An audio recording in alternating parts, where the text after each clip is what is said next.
Perang Jawa tahun 1741 sampai 1743. Bergabungnya tentara-tentara Tionghoa dan tentara Jawa yang sama-sama berperang melawan Verenigde Oost-Indische Compagnie (VOC).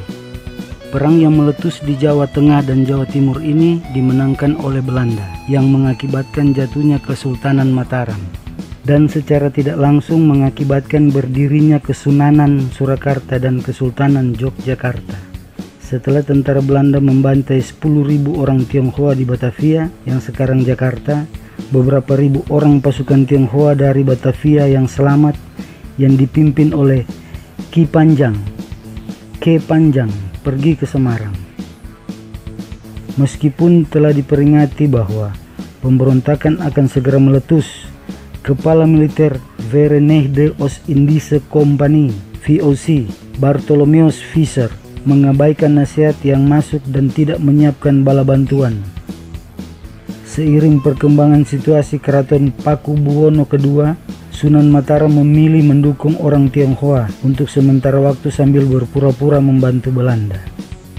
Setelah korban pertama berjatuhan pada 1 Februari 1741 di Pati, para pemberontak Tionghoa menyebar. Mereka menyebar ke seluruh Jawa Tengah. Orang Jawa turut membantu orang Tionghoa sembari berpura-pura bertempur melawan mereka agar orang Belanda mengira didukung oleh Jawa. Tipu daya ini menjadi semakin jelas dan tentara Tionghoa terus mendekati Semarang. Alhasil, Visser menjadi tidak stabil secara mental. Setelah merebut Rembang, Tanjung dan Jepara, tentara gabungan Jawa dan Tionghoa mengepung Semarang pada Juni 1741. Visser kemudian memerintahkan untuk menghabisi semua orang Tionghoa di Jawa.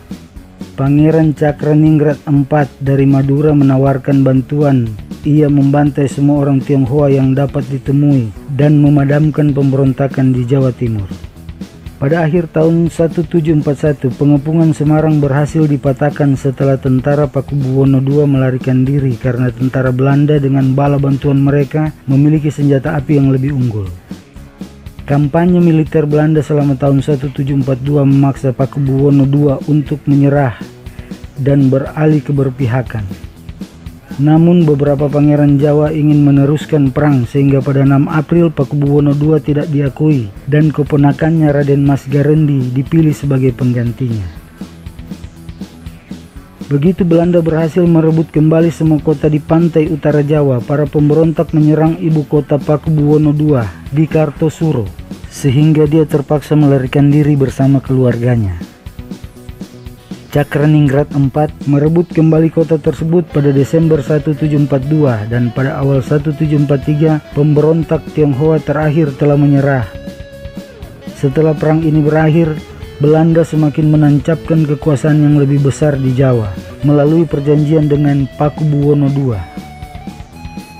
Pada 1 Februari 1741, Kopral Klaas Luten dibunuh di rumahnya di Pati oleh 37 pemberontak Tionghoa yang bersenjatakan pedang, tombak, dan garu.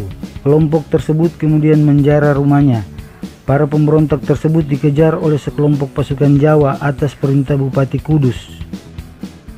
Meskipun sebagian besar pemberontak berhasil melarikan diri, satu orang ditangkap dan dibunuh dengan kepalanya dipenggal, lalu disulakan pada sebuah tiang di tengah Semarang sebagai peringatan untuk orang lain yang ingin memberontak. Sementara itu, di sekitar Demak dan Grobogan, etnis Tionghoa berkumpul dan memilih pemimpin baru, Singse, dan berupaya untuk membentuk negara mereka sendiri. Keberhasilan tentara Jawa dalam meredam pemberontakan membuat tenang Visser, meskipun Yongko asistennya yang orang Tionghoa menyarankan ia agar waspada. Pada saat itu Visser beserta pasukannya hanya berjumlah 90 orang dan 208 orang Indonesia tanpa bala bantuan dan menerima saran-saran yang saling berlawanan dari Yongko dan pamannya, Kapten Kui Angko. Untuk mengamankan posisinya, Visser mengirim permohonan ke bupati-bupati dan pemimpin-pemimpin setempat untuk menangkap dan membunuh seluruh etnis Tionghoa yang mencurigakan. Meskipun beberapa dari antara mereka langsung menaatinya dengan bukti 3 kepala yang diberikan kepada Visser setelah beberapa hari kemudian.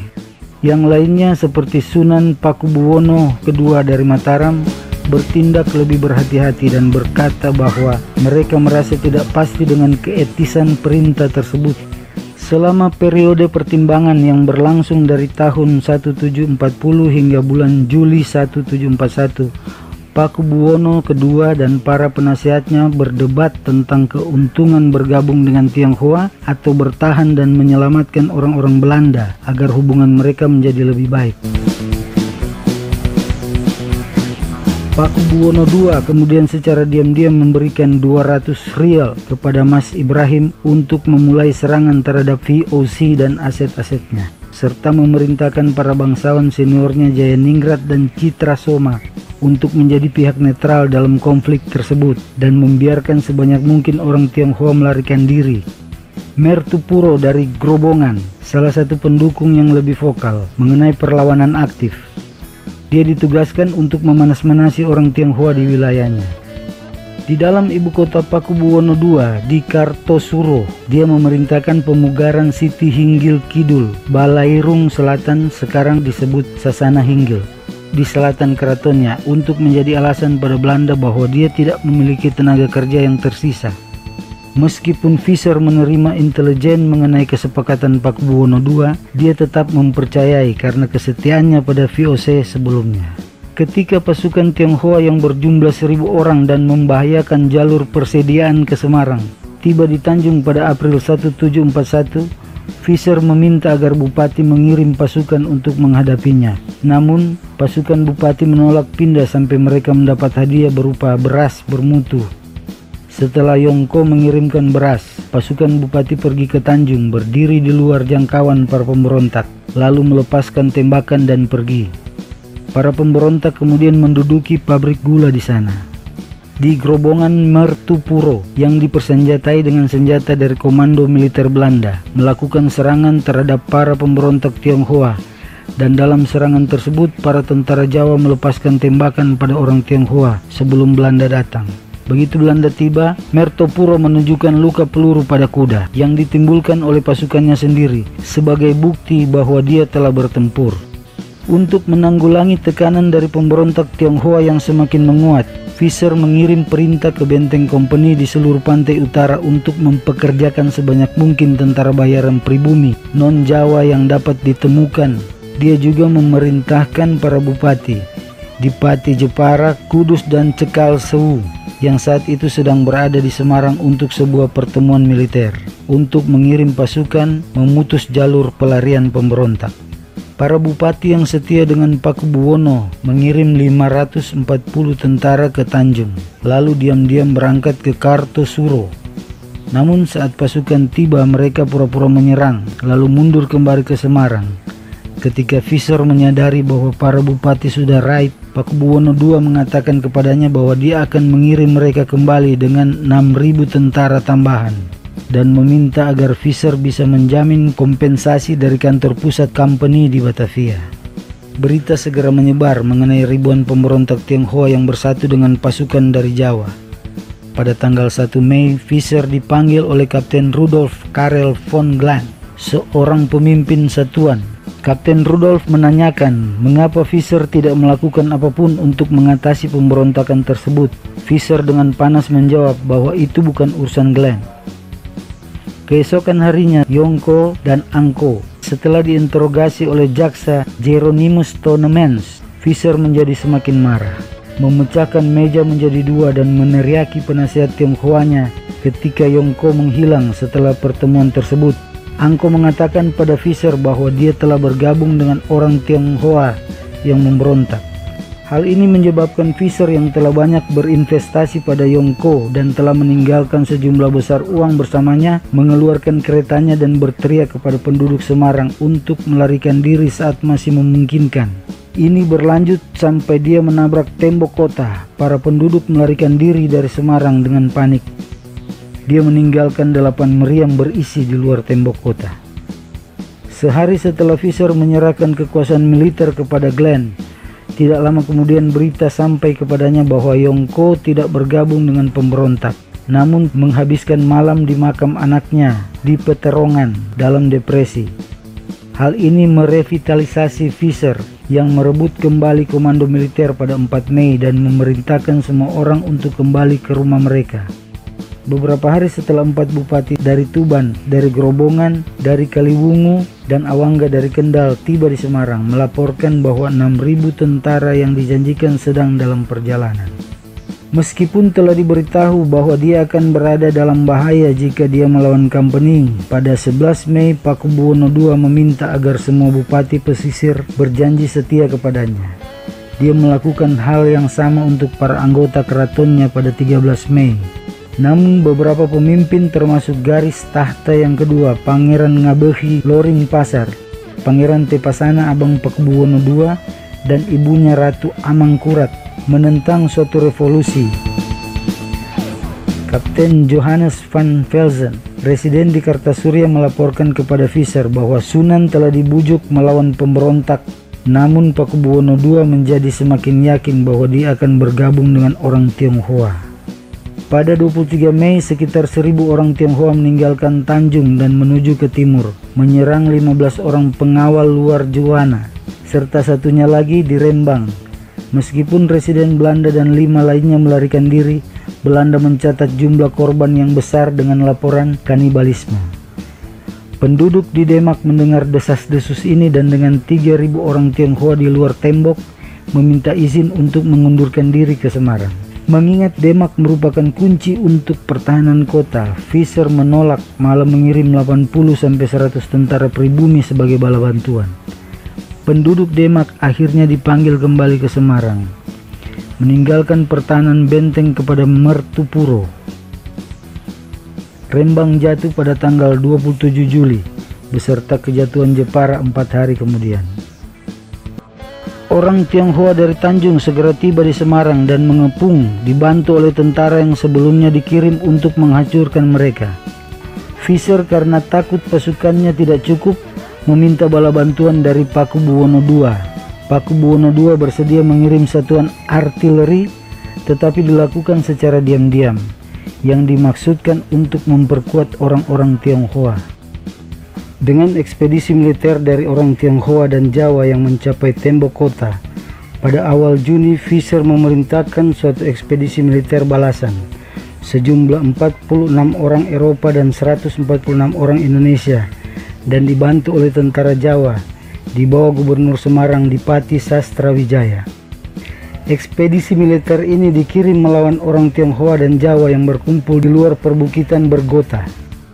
Di luar tembok, orang Jawa segera pergi setelah merusak persediaan artileri yang ada. Dengan kelompok pribumi lainnya meninggalkan ekspedisi militer pada kontak pertama dengan orang Tionghoa. Setelah membunuh beberapa orang Tionghoa, tentara Belanda kembali ke benteng tersebut. Pada hari berikutnya, Belanda menyita seluruh rumah orang Tionghoa, termasuk rumah Angko penasehatnya.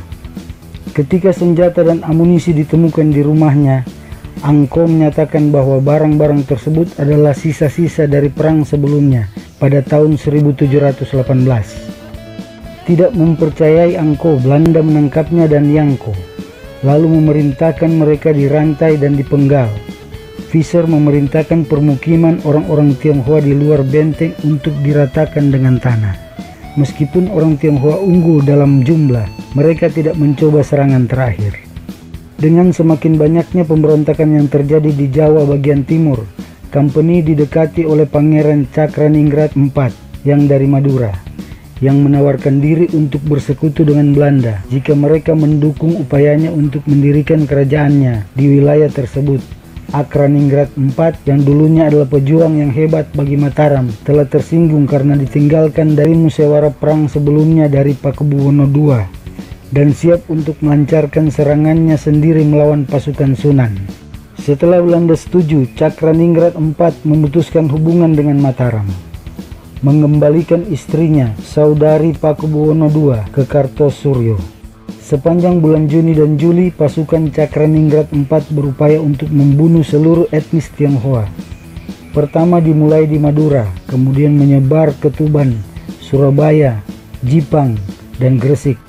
Pada 12 Juli seluruh orang Tionghoa di wilayah Surabaya dan Gresik telah melarikan diri atau dibunuh. Pada 9 Juli Pakubuwono II memerintahkan eksekusi Pangeran Tepesana dan adik laki-laki lainnya yang dituduh sebagai informan Velsen. Secara terbuka menunjukkan dukungan bagi pemberontakan orang Tionghoa pada bulan Juli dengan serangan tiba-tiba. Pasukan memasuki garnison Belanda di kota dengan berpura-pura membantu mempersiapkan serangan terhadap orang Tionghoa pada 20 Juli. Begitu masuk, tentara Jawa melepaskan tembakan yang mengejutkan Belanda.